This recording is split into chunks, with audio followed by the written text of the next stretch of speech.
Coming up, Kourtney Kardashian is engaged and ex Scott Disick isn't happy about it. I just don't like seeing you with another guy. The reality star's true feelings about Kourtney's next step with Travis Barker. Plus, I'm a mom. That's my thing. A family affair at the premiere of Marvel's Eternals, as Angelina Jolie and Salma Hayek bring their kids on the red carpet.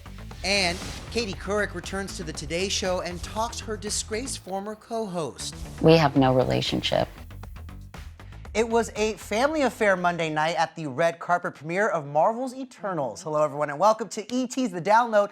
Angelina Jolie hit the carpet with her kids in tow, and boy, they are getting big, and I'm feeling old. While Angelina rocked Balmain, the rest of the family, they actually wore vintage looks.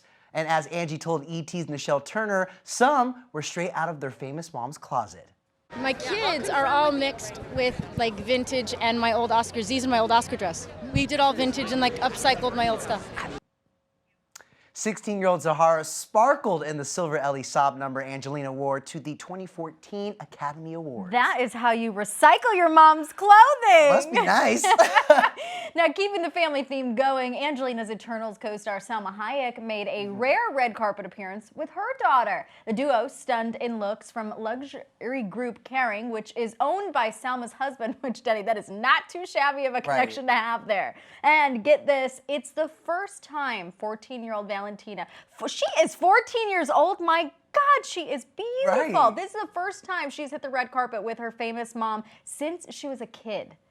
Vale, say hello to Come on over. My gosh, you're gorgeous. I take her out to one of these. Is mom cool at all for this, or is it still kind of like, oh, mom? She's cool. Yeah. She's cool. I mean, Selma may have gotten cool points, but Kit Harington is afraid his timing might be a little off when it comes to his young son with Rose Leslie. Now you have bragging rights for your son. Like, listen to me, son. I'm in a Marvel movie. You just back on. Yeah, but here's the thing. My son's 9 months old. Doesn't matter. So I'm like, but I was thinking this. I was like, by the time he's old enough to recognize his father was in a Marvel movie, it's seriously retro. You know, everything will look out of date. The sad father going, I was in a Marvel movie. Once. I feel like there's nothing sad about it. You guys, we have plenty more from the epic world premiere of Marvel Eternals tonight on ET, and the film hits theaters on November 5th.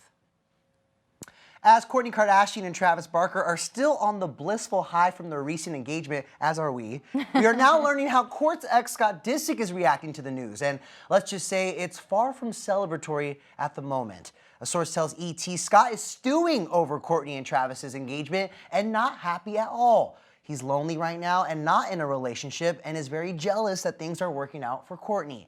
The source goes on to say Scott would prefer to go back to when him and Kourtney were just getting along as co-parents without anyone else in their lives romantically. Is someone going to tell him that's not how life works? Well, Kourtney and Scott have continued to co-parent their 3 kids, Mason, Penelope, and Rain, despite the ups and downs of their long-standing relationship. And we know Scott has remained really close with the Kardashian family. You know, most recently he was spotted attending the Saturday Night Live after party with Khloe. Here they are, arm in arm. And that was after Kim's hosting gig. And right now, the source says Scott is really just trying to figure out his next move when it comes to their kids. And Kourtney is trying to ignore any negativity from Scott because she's been down that road too many times to count and is just enjoying this moment. You know, speaking of exes, shortly after the Travis engagement news broke, Travis's ex-wife, Shanna Moakler, seemingly reacted to the news as well by posting these cryptic messages on her Instagram story that read, quote, temporarily closed for spiritual maintenance, and in another slide, she shared a black rectangle with white text reading, Tupac once said, before you ask why someone hates you, ask yourself why you give an F. It's important to note that Shanna has not confirmed that those posts are about Kourtney and Travis's engagement, but she did open up to ET back in March about how she feels about the relationship and Kourtney's relationship with her kids. I want him to be happy, and you know, she makes him happy. I think that's awesome. As long as she's good to my children, this is the biggest point that I keep saying, and my kids like her, and my kids do like her. That's all I care about. You know, my kids are happy, they're happy. You know, I wish them all the best. You know, Shanna was asked in that same interview if she would let her children participate in the new Kardashian reality show on Hulu, and she said she would be absolutely okay with it, which is interesting because that just might be the case, because if you look closely, we spied with our little eyes a cameraman. There he is. You blink and you might miss him. Right? There's a cameraman in the background of Travis and Shanna's son Landon's Instagram story that he posted while at the Kravis engagement celebration dinner. Whether we get to see the Kravis love story play out on TV, that remains to be seen, literally. Right. But remember, towards the end of Keeping Up with the Kardashians, Kourtney was very reluctant to share any parts of her personal life, including Travis Barker. But hopefully, I know, hopefully this is a sign that she's changed her mind. I would say it's great marketing. Fingers crossed we get to see how this all plays out. She's cultured. She's a cover girl. Ooh, Tiff Haddish. She ready. Never gets old. I love her to death. ET's Kevin Frazier hung out with Tiffany Haddish at the Cultured magazine party. She's featured on the mag's cover and inside. They say she's far more than a stand-up comedian. That is, and that's what director Paul Schrader thinks too, since he's the one who interviewed the actor. The two worked together on Tiffany's newest project, a drama film called The Card Counter, starring Oscar Isaac and Willem Dafoe. ET's Kevin Frazier sat down with Tiffany and talked about Paul interviewing her, learning how to become a serious actor, and what future roles may look like. Nothing that he asked me surprised me, though. And Paul doesn't surprise me that much. No? No. How was it working with him? It was super fun working with him, and I learned a lot working with him. You see, he's like a really dope storyteller. Yeah. And he's a straightforward guy, which I love. I'm capable of doing a little bit of everything. And I'm gonna be honest with you, I'm so used to doing the comedy. Like, I'm so used to like being in a heavy situation and like, oh, where can I find the funny in this? Where can I find the fun? And I like that challenge. It's a challenge. It's not easy to do comedy, right? And then Paul is like, play it straight. I don't want any laughing. I don't want no jokes. I said, just play it straight. And it's like, oh, this is boring? Like, it feels like it could be kind of boring, right? They play it back, and I'm like, oh, damn. That is kind of amazing. Because you don't have to do anything. Sometimes you can just play it straight. Is this your moment that you now want to cross over and do more dramatic stuff? I want to do a little bit of everything. Like, I would like to keep it mixing it up. And she really does do it all. Tiffany isn't just a comedian or an actor. She's also a philanthropist, working as the ambassador for VitaFusion. And I teamed up with them because I love what they're doing. I love some good vitamins, personally. I need vitamins to do what I do, okay? We all need vitamins, but I love that they're standing on the platform of bringing nutritional food to underserved communities. We've been planting trees. They're donating up to $100,000 to the Hungerthon. Only Entertainment Tonight is with Tiffany at the West Hollywood edition for that magazine party, where she also opens up about her love, Common, and her plans for adoption. So tune into ET tonight for more. New haircut, new name, new Kanye. The Jesus Walks rapper is trending on social media once again, this time with this post. It's a new haircut with his back toward the camera while wearing a silver chain that bears the name of his son, Saint. The photo has over 1 million likes, and the caption, the Japanese yen symbol.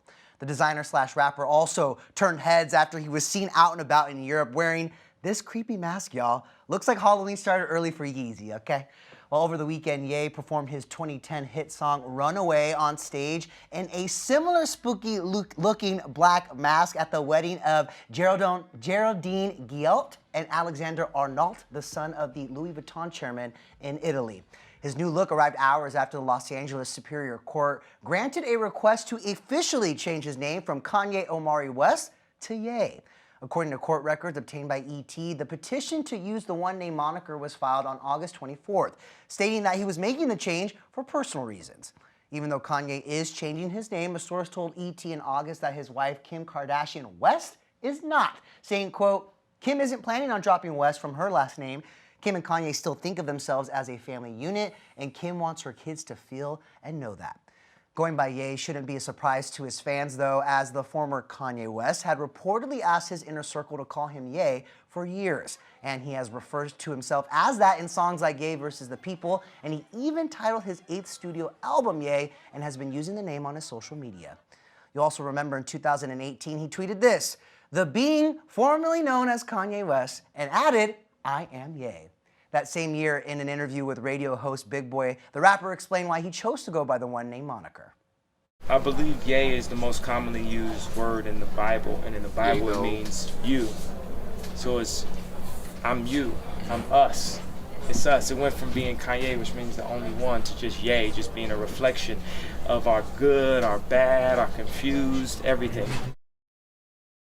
You talked about after his firing, grappling with whether to continue that friendship, and you even include your actual text messages that you had with Matt. You kept them.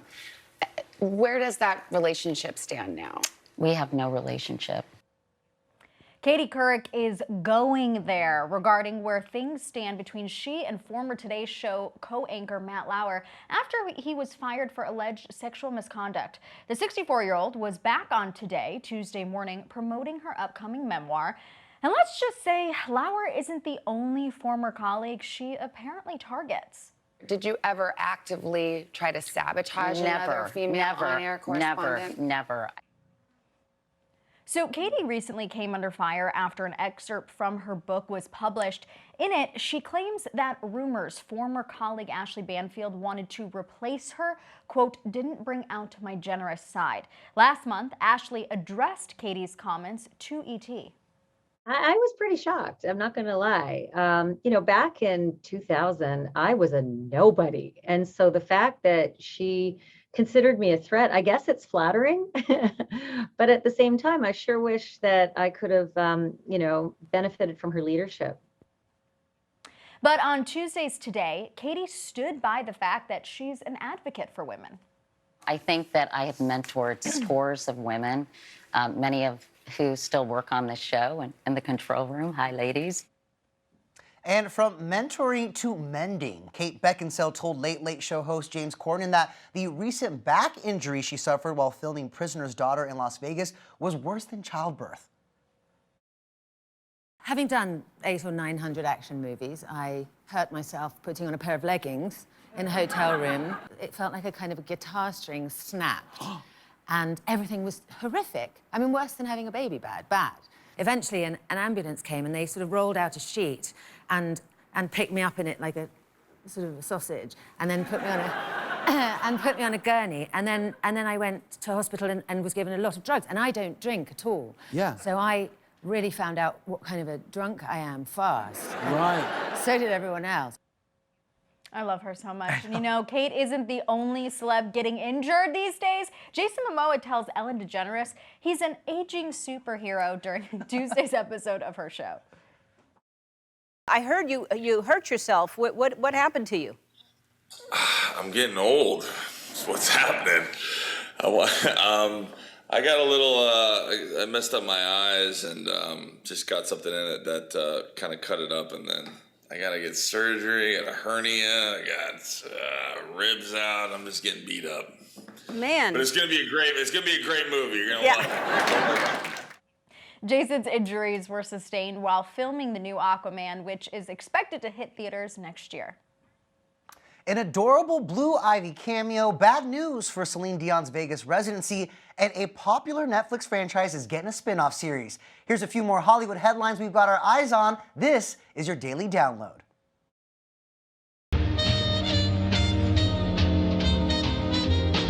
Blue Ivy is a scene stealer. Jay-Z and Beyonce's 9-year-old makes an adorable cameo in Mom and Dad's latest Tiffany & Company ad inspired by Breakfast at Tiffany's.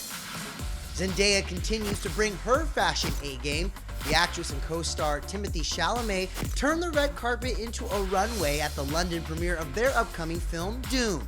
Zendaya's look also caught the eye of rumored boyfriend Tom Holland, who shared a black and white photo of the star with the heart eyes emoji. I'm in love with you, Archie. A Netflix favorite is getting its own spin-off. The streaming service is moving forward on a 10-episode comedy series based on To All the Boys I've Loved Before. The series will center on Laura's little sister, Kitty. This is overwhelming, nerve-wracking. And Celine Dion is delaying the opening of her latest Las Vegas residency due to severe muscle spasms. A statement on the singer's website says she is being evaluated and treated by a medical team. The Las Vegas shows this fall and winter are being canceled. Her world tour is scheduled to resume in March. You're like on the beam, and either you can fall this way or you can fall this way. There's never been a camera here. Nobody ever be interviewing me. I'd still be so what size you need, bruh? Okay, 11 and a half. I'll run back and get that for you. That is former shoe salesman Eric Bishop turned A-lister Jamie Foxx. Can you believe that? Well, before he was an Oscar winner, he sat down with E.T. for the very first time back in 1993 about getting a lucky break on the comedy stage. I was trying to sing, and what happened was that I didn't have enough money to have the equipment, you know, to make the music, the sound. I had to go over somebody's house. Yo, could I borrow, you know, some time, you know, equipment, you know, and then I have to leave. And so I didn't have enough, you know, finances to get it, you know, together. So one day somebody dared me to go and do some comedy. And Jamie has had a master plan ever since. I'm 25. I figure I work real hard every day until about 35, you know, go bald, get fat, you know, have some kids that I can, you know, go on and do your thing like your pops and that whole thing, you know, and you know, kind of coast and get in the background, get out of the camera. A lot of people don't understand that you got to get out of the camera sometimes and just get back behind the scenes and take your views, all of the stuff that you want to do. You still got a lot of stuff you want to do. Find somebody talented and young and not be jealous and selfish and say, here, you go do this. And just put your name on it. You know, that's what a lot of people fail to realize is that you can make just as much money, be just as powerful by being in the background. 28 years later, and Jamie is an award-winning actor and singer with 2 Oscars and a Grammy under his belt. But it turns out the role of a lifetime for him is being a dad. My heart. It's something he speaks candidly about to E.T.'s Kevin Frazier as he reflects on the lessons he's learned from his daughters in his new book, Act Like You Got Some Sense. Take a look. There was a real struggle in your life between a party Jamie Foxx, then the family Jamie Foxx. I remember taking Corinne to a party when she was 13. She's like, Dad, I'm not supposed to be here. So what I did learn to do was invite them. Let them see what their dad was doing. Because my daughter benefited from her uncle being Leonardo DiCaprio. And then my youngest daughter, Rihanna, pinching her cheeks. And what it did was it allowed them to see the artist. It sort of worked out. It's been bring your daughter to work and sometimes to the party for Jamie's girls, 27-year-old Corinne and 13-year-old Annalise. But the Oscar winner told me that along with the joys, he's been through an awful lot of pain as a single dad. I was the Disney dad and didn't know it. I was out running, trying to make sure everything was great, but I was missing time. And so when I would show up, let's just go to Disneyland. Let Mickey Mouse fix anything. The emotional potholes will just fill it with Mickey Mouse. And at one point, we end up in front of a therapist. And my daughter told me, hey, I didn't really like you. She said, hear me out. The Disneyland and all those things was great, but I just really wanted to kick it with you. Jamie gets real in his book, Act Like You Got Some Sense. That is what his late grandmother Estelle always used to tell him. She was fiercely protective and would pull a gun on anyone who dared mess with Jamie. Tyler Perry, everybody see Madea. My grandmother was first Madea. You better back the hell up out my face. I'm crying outside. My grandma said, what's wrong with you? And it's that cry. Who did what? She said, come on, we're gonna walk down to the house where this just went down. She reached in the moo. She pulled out a 38, knocked on the door. I said, oh my God. The people that answered the door, she stuck the gun there and said, listen, this boy's special, okay? He going places. I don't want to have to come back in here with this 38 and have to fire it. It just made me feel like, man, she's willing to walk through any door to make sure I have what I need to flourish, so I can't mess it up. Jamie Lynn Spears' upcoming memoir isn't out until January, but it's already causing some controversy. A mental health organization has rejected donations from Spears' upcoming book titled Things I Should Have Said.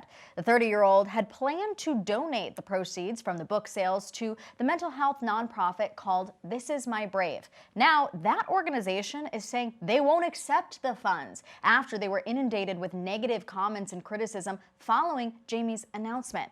Jamie Lynn now isn't happy about all of this. A source exclusively tells ET that she's extremely upset, adding she has been forced to stay silent for years, and now she's being attacked for finally speaking her truth, adding people fail to realize that Jamie Lynn has suffered some of the same trauma that Britney has. The source says that people are making assumptions about her book when this is not a Britney Spears tell-all. This is about her life and what she's had to live and endure. Meanwhile, we're also getting some details on how Britney feels about her relationship with her sister. She recently blasted her family on Instagram, writing, "Lord have mercy on my family's souls if I ever do an interview." A source tells us such an interview would be, quote, an emotional bloodbath, adding that the conservatorship has ripped her family apart and exposed everyone's true colors. As for Jamie Lynn and Britney, there have been, quote, concerns with her upcoming memoir. The source adds, obviously Britney wants a close relationship with her sister, but trust is a huge obstacle for her when it comes to family, and books never help. Dancing with the Stars was electrifying. Tell me about it, stud. Listen, it doesn't matter if you win or lose, it's what you do with your dancing shoes. But on Monday's show, ultimately, someone did have to lose and go home after the 11 remaining couples battled it out during Grease Night. Despite getting some of the highest scores of the season, and after receiving all 9s in last night's episode, we were all shocked to see Mel C and Gleb make the bottom 2 and ultimately let go. ET's Lauren Zima spoke with the Spice Girl after she got sent home, and here's her emotional response. What was it like standing on stage after you two heard your names called? You made me cry now. You know what, I've been saying to everybody, look, somebody's got to go. You know, and everybody works so hard and everybody every week produces great dancers. I'm absolutely gutted. I'm gutted to go. You know, it's been hard, but I wanted longer. You know, I wanted to be around longer. I wanted to conquer a few of the, you know, the issues that I had put in my own way, and, you know, but that was not meant to be. So, you know, everything happens for a reason. Let's see what the future holds. Although we were shocked by Mel C going home, someone we weren't exactly shocked with last night was JoJo Siwa. She continues to show us that she is one of the best dancers in the entire competition. JoJo and Jenna nailed their foxtrot, leaving the judges stunned. They actually nabbed a perfect score, the first of the season. It was amazing. Even Judge Len Goodman told JoJo and Jenna how well they did, saying that they affected his brain with the quality of the technique and they affected his heart with the artistry that they produced. It was superb, and it really was. And the final number of the night, Cody and Cheryl. The two hit the stage with a quick step dance to We Go Together. And it's true, they're together finally after both had tested positive for COVID-19 a few weeks back. Roll sound. Let's do our show. I get paid a fortune to do exactly what I love doing. They got their money's worth. Pictures up. I work side by side with my husband, who is genuinely impressed by me. And all I have to do to keep it is kill for 36 weeks in a row. Okay, let's go. And then do it again the next year. You know, I did this show so Desi and I could be together. Ladies and gentlemen, enjoy the show. And action. I had no idea it was going to be a hit. That's your first look at Nicole Kidman as the late Lucille Ball. Kidman brings the actor who we all know and love from I Love Lucy to life in Being the Ricardos. It's directed by Aaron Sorkin and also Javier Bardem as husband Desi Arnaz. Sign me all the way up, but I'm gonna need more looks of Nicole as Lucy. Well, you know what? You might have to wait because it doesn't come out on until December 21st on Prime Video, Denny, just in time for Christmas. It'll be an early present for you. Merry Christmas to me and all of us. From St. Nicholas. Exactly. All right, y'all, stick with the stream. More ET Live after the break.